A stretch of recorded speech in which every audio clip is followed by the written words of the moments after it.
mutakatifu, mutakatifu. Makerubi na maserafi wanaimba kila siku wakisema mutakatifu, mutakatifu, mutakatifu. Makerubi na maserafi wanaimba kila siku wakisema mutakatifu, mutakatifu, mutakatifu. Bwana Mungu wa majeshi, wewe umetukuka, dunia yote nzima, Baba zaidi ya wafalme wote. Mungu wa majeshi, wewe umetukuka, dunia yote nzima, zaidi ya wafalme wote. Mungu wa majeshi, wewe umetukuka, dunia yote nzima, zaidi ya wafalme.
n'indugukazi yarangiye subira aho warugeze utonde bukewa Bwana sifiwe tugiye gutera haleluya sema amen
agatekerezo ngize mwese muragashigikira ubu ni saa 10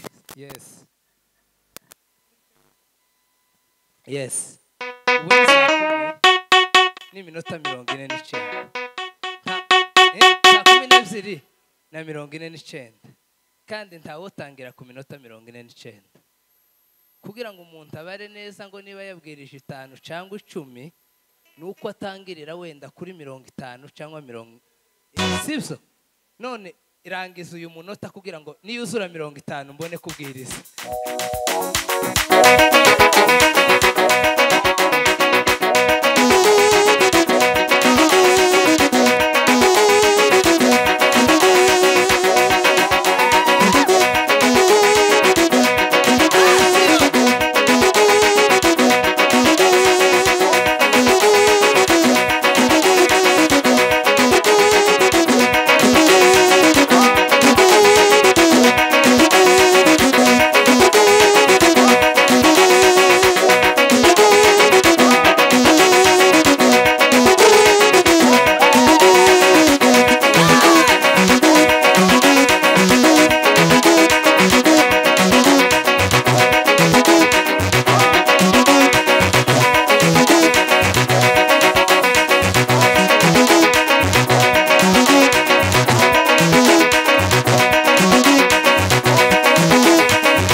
twicare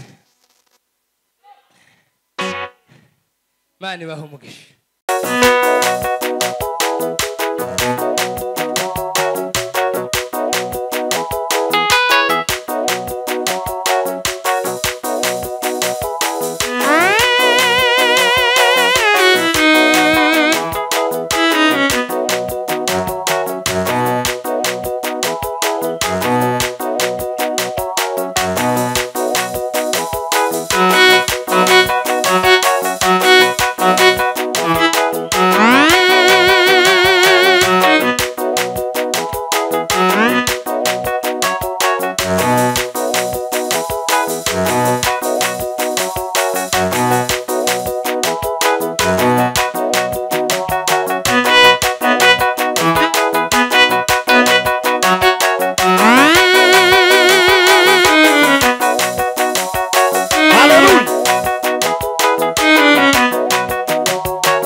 twongera tuzamura ibiganza duhe Yesu icyubahiro aragikwiriye umwami w'abantu haleluya haleluya hey hey hey hey hey hey hey tuzamura ibiganza duhe Yesu icyubahiro haleluya haleluya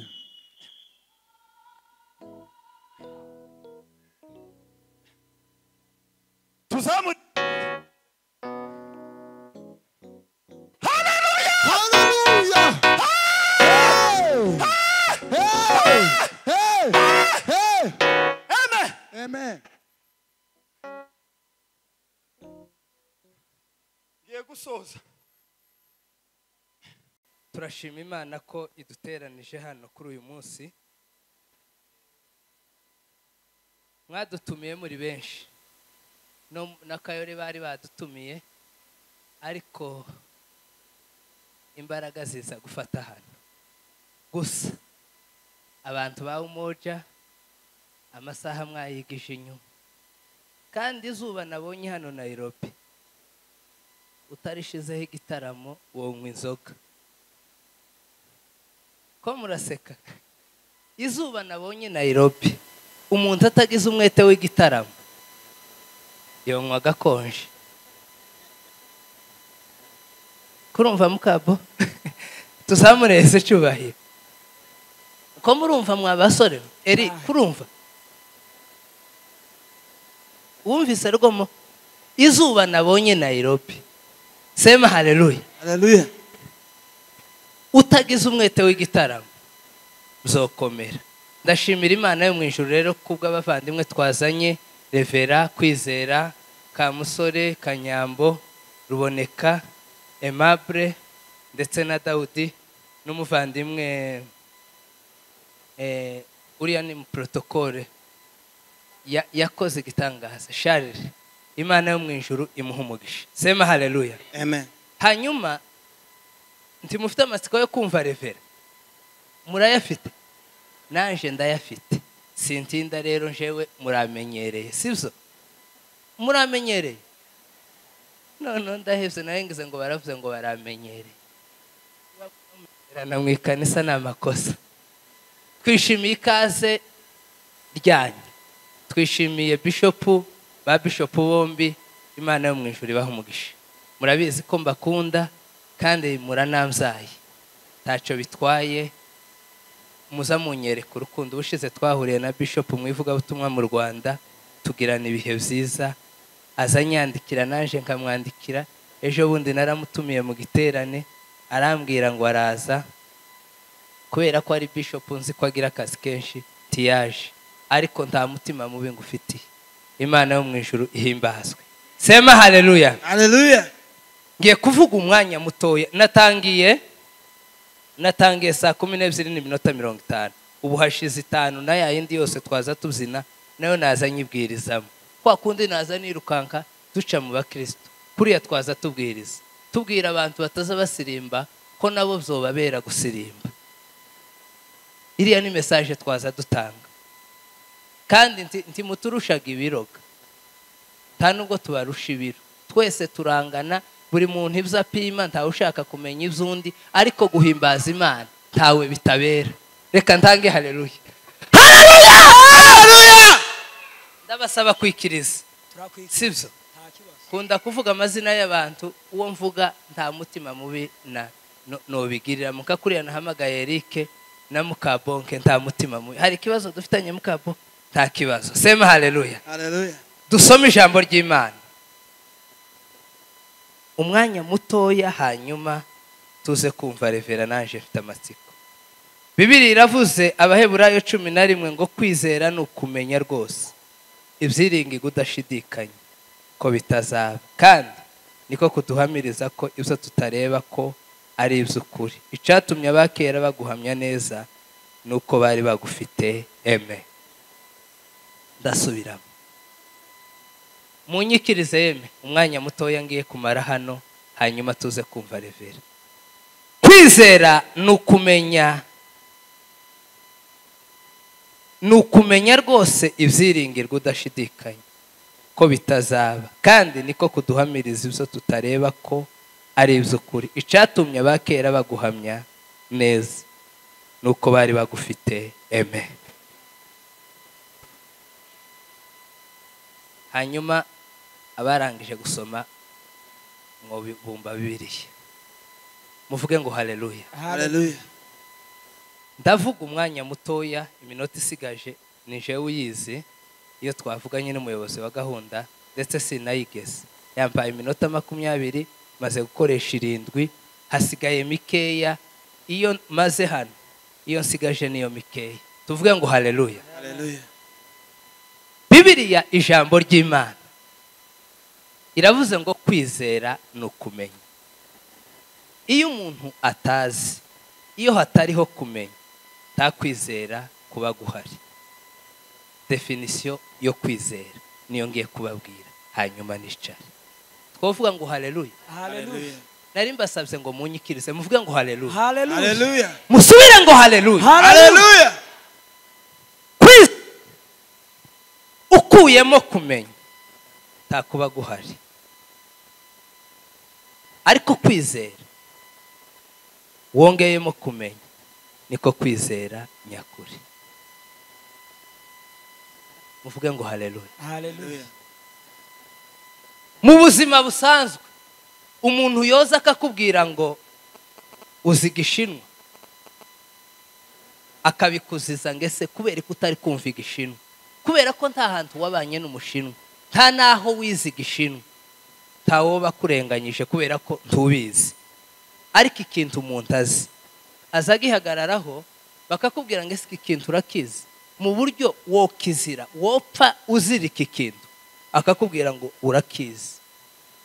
Ariko ikintu umuntu atazi ntaba kizi, ntaba gifitiye kwizera. Mbese kwizera harimo kumenya. Dutange haleluya. Haleluya. Hallelujah. Iyo umuntu rero avuga ko afite kwizera ariko akaba nta bumenyi afite mu byo yizeye, uko si ukwizera. Kera twageze twiga amarestasi turi batoya cyane, mu myaka 5 kuzamura, mbese abana batoya tukama tuvuga ngo amamere que j'aime beaucoup m'a donné tout. Noneho tutazi icyo bisobanura. Kwizera sibyo twafashe mu mutwe, sibyo memory yacu yagize yisetinze. Kwizera ni ikintu umuntu azasobanura akakubwira ngo ese n'amazi, amazi yayo yadasana kandi hariho ayandi mazi y'ubwoko bwinshi hano, sibyo? Ariko neza kubera ko uyazi wayasomye uzi wamusobanura, ugasobanura naho niba warageze no ku ruganda rwawe uko ubuyazi ubuzi n'uruganda rwawe. Sema haleluya. Hallelujah. Reka dutange haleluya. Hallelujah. Iyo umuntu avuga ko agira kwizera akaba adafite ubumenyi, uko kwizera kuba gupfuye. Muvuge ngo haleluya. Hallelujah. Muvuge ngo haleluya. Hallelujah. Kubu ibitekerezo byatubwiye Amerika, maheta yose ya Amerika turayazi. Jewe nzi Texas, nzi Arizona, nzi Ohio, nzi Washington DC na Washington yindi ni yihe. Ibyo byose na za Texas ya Mariro n'ahandi timwumva ko ndi kuvuga, ariko simpazi kubera ko ntarahagera. Niwo mbwira ngo hameze gute, imihanda yaho ijayo imeze gute, sinoyivuga kubera kuko simpazi. Kwizera rero ni ikintu umuntu abazi 100%. Muvuge ngo haleluya. Hallelujah. Bavandimwe, ndashaka kubabwira ngo niba dufite kwizera tukaba nta bumenyi dufite kuri Yesu Kristo, ubusanzwe iyo umuntu aza amakuru makeya yumviranye kuco ategerezwa kumva neza azayoba. Umuntu akubwiye ngo ngwino hano ndagushaka umoja, tagusobanurire ngese araza umoja yihe, woyoba ukaja umoja ya 3 cyangwa ukaja umoja ya 4. Kubera rero kumvirana, abantu benshi baza bagira ngo gusirimba gutya nawe wicaye ngo gusirimba gutya ngo barize kandi biratandukanye. Ni kubwiriza ijambo ry'Imana. Umuntu arashobora kubwiriza akabwiriza umwaka akabwiriza imyaka 10 ariko ibyo abwiriza akaba atabyizeye. Ndabeshe mwabashumba. Kuyobora ikanisa birangana no kuyobora umudugudu, birangana no kuyobora akarere, birangana no kuyobora igihugu, kubera ko byose n'ubuyobozi. Rero iyo umuntu avuga ngo afite kwizera bakamubaza ngo ese kwizera n'ubusanzwe mu buzima busanzwe ntawofata $5,000 z'idolari habe n'ibihumbi 10 z'amanyakenya ngo yahe umuntu gusa mahuriye mu muhanda ngo yanshirire bishop. Wobikora bishop? Ukamuhura n'umuhungu w'umunyakenya hariya bwa mbere bonye ku visi yareba ukamubwira ngo ndiyo yizi pesa pelekea bishop Tom. Wobikora? Kubera ko umuntu wizeye niwe uzubitse ibanga, niwe uzubwira, mbese muba muziranye A a Z. Rero iyo umuntu avuga ngo afite kwizera, Yesu akaba atakuzi nawe ukaba utamuzi, uko kwizera kuba gupfuye. Bavandimwe, iyo umuntu benshi bakuriye mu rusengero nkorera kuri karaviye gusa.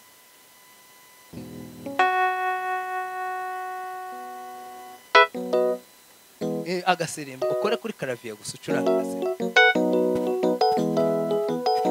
Ndagushima Mana wangiriye neza. Haleluya! Bariya abana batoya bazakurira mu gisirimba kuko natwe twagikuriyemo.